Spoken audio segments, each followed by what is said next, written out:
What was today like for you? Very stressful, and long and stressful. And the outcome is what we expected. I think the level of apathy on the defendant's part was unexpected. The reason why, we'll never know, and it's like it just happened and they were there and witnessed it but not part of it, so no one has a reason why.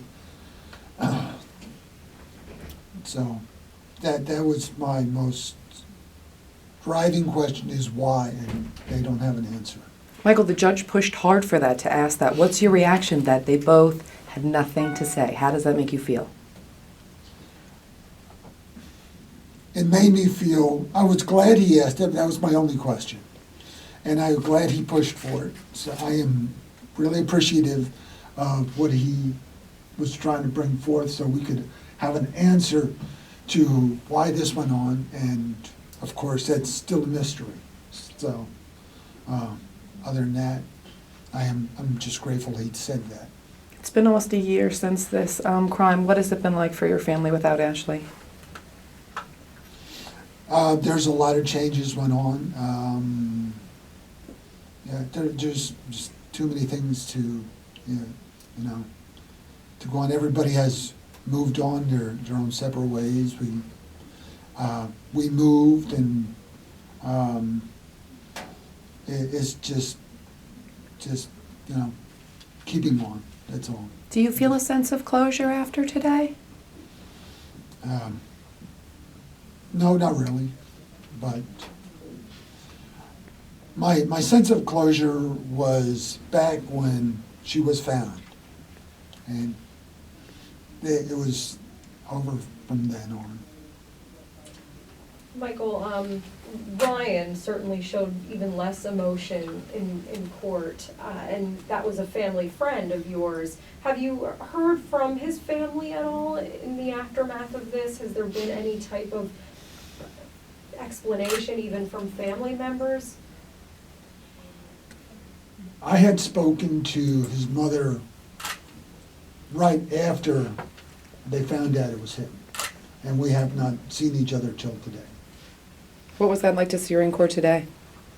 Seeing her in court today, we saw each other, we didn't say nothing. We are still, I believe, still family friends. I hugged her, and I know if things were different, she would be, if anything would have been in her power to stop it, she would have. I know that. What do you think was the motive here? Do you think that Ryan liked your daughter and it wasn't reciprocated? I believe so. That could have been a motive. I don't know, what his thinking was. Mike, what were your dealings with Ryan before this happened, and did you ever suspect him in the days she was missing? I never suspected him until after the investigation started. He was a family friend, and I treated him as one of my own. That's why it came as such a shock and a betrayal to find out it was him. Your bill talks a little bit about helping children that are unique like your daughter. For us who didn't know her, how was she different, and how do you think that might have played into this? That she was too trusting perhaps, or she That just would have trusted been the only thing that she was too trusting and maybe naive to the fact the way people are, and how awful some people can be. Now, in her case with Ryan, being as close a family friend as he was, it could have happened to anybody. But the reason we were going forth with some kind of legislation to help this is because she was over 21. And